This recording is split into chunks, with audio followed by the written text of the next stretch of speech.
Cameron Bonsey, and welcome to the first episode of the You Were Born to Run podcast. I am hoping to inspire and make people laugh using running stories as a basis for inspiration and learning. And on the introductory song, as it comes in, the last line you probably heard is, "Sometimes I want to give up, but I know I never will." And I think that's a great line for running, but life. And the people behind me on my screenshot are my oldest son, Brandon, who's over my left shoulder. On this particular shot, ran for Georgetown, currently coaches at Georgetown. My daughter, Courtney, coaches at the University of New England.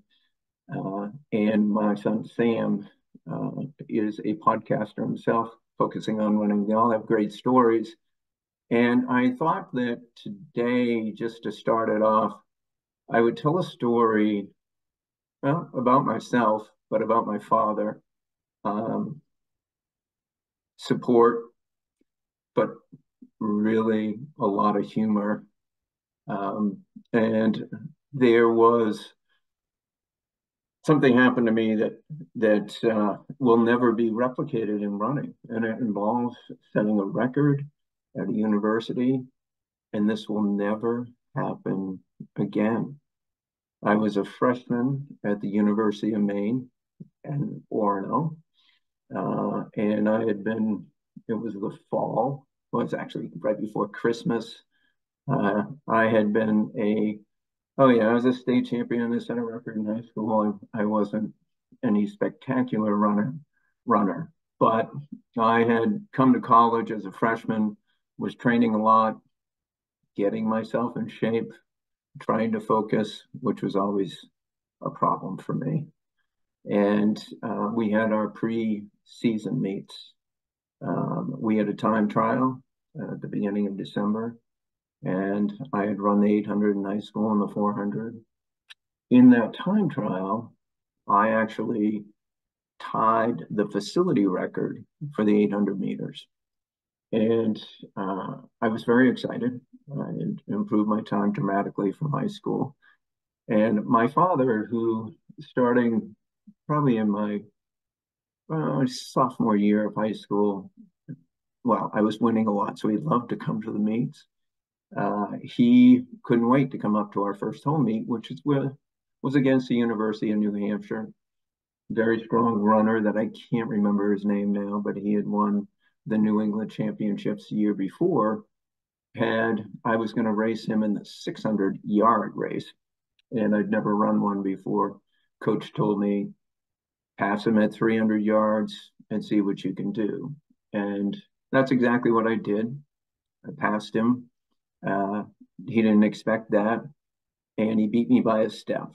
But it was a great start to my freshman year, as I had just barely lost to the New England champion from the year before.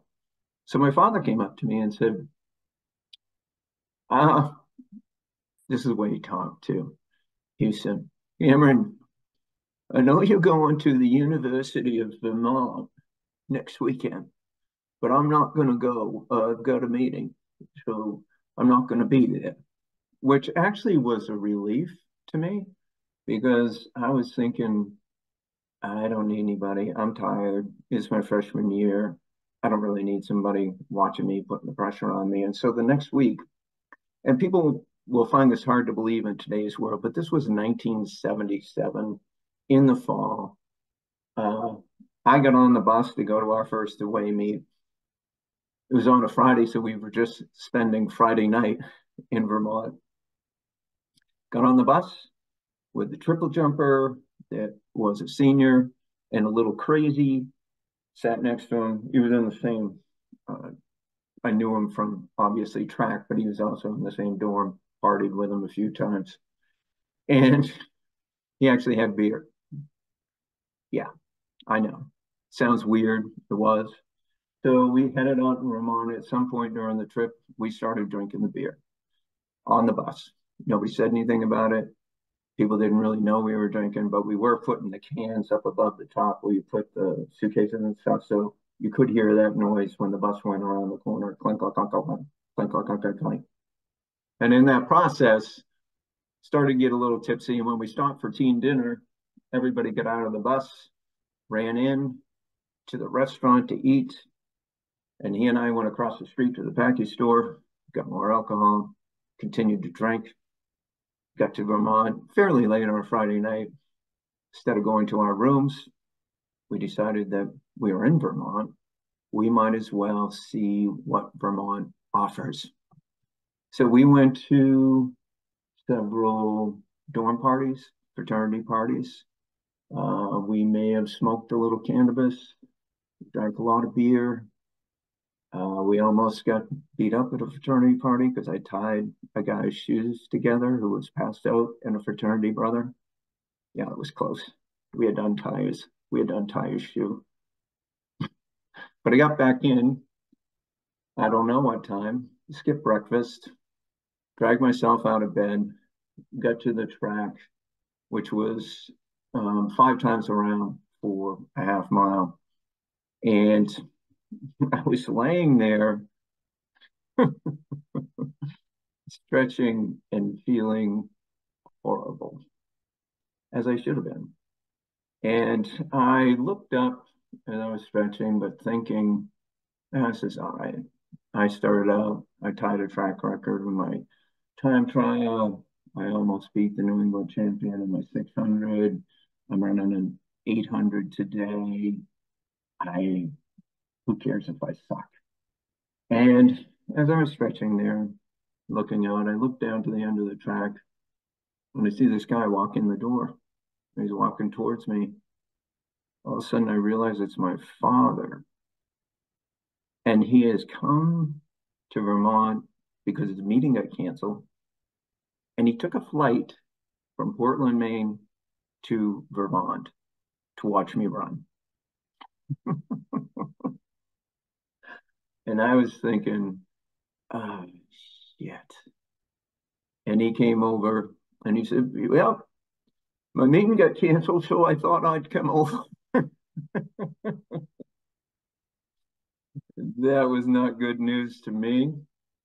But what it did in that moment was it said to me, all right, you went out and partied, you made that choice, but maybe you should step it up and see what you can do. And I went to the line and I just said, screw it. I'm just going to go. If I die, I die. If I don't, I don't. Took off. I think I led the entire way, crossed the finish line, won. Actually didn't feel too bad. And I knew from what I'd seen on the facility record sign and what I saw for a time, which was not very fast. I'm not even going to say it because it seems so slow today, that I had set the facility record. And my father came up and said, oh my gosh, that was a good run. And I said, yeah. I said, actually, I set the facility record here at the University of Vermont. And he said, are you sure? I said, yeah, Dad, it says right over there on the wall. So I left. I hadn't failed. I set a track record. And my father, who is or was, he's no longer alive, more of a historian, especially when it comes to family history. And he said, he didn't actually say, he actually went home that night and wrote a letter to the Vermont coach to ask if I had set the track record in the 800 meters that day. He wanted to make sure, probably wanted to make sure it was listed on the wall there too. So I didn't think anything of it. And a few weeks later, he got a letter back from the University of Vermont coach. And I have a copy of it somewhere. But the letter says, yes, my father's name was Osmond. Yes, Osmond, You did set the track record. You're off to an incredible start in your freshman year. Congrats. Well, Osmond Bonsey's name went up on the wall at the University of Vermont as the record holder for that event at the University of Vermont. I thought it was the funniest thing in the world. Never did anything to correct it. We never tried to correct it at all. And then, fortunately for me, I went back 2 years later, ran the same event, and broke my father's record. So that's why that will never happen again. So that's one story. I got a lot to tell, and these kids behind me have a lot to tell.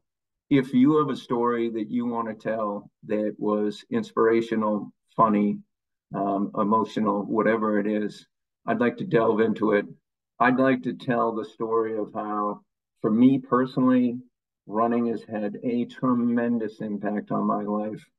Personally, the impact on my kids' lives, they all have certain stories to tell. That ability to teach based on the concepts of running and the basics of getting back to your core, caring about each other, and doing the best you can.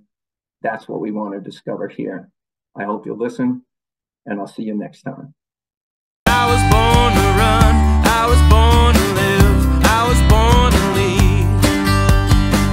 And I was born to never give up, and always, always believe. 'Cause you were born to run, you were born to live, you were born to lead. You were born to never give up, and always, always believe. You were born to never give up, and always, always believe.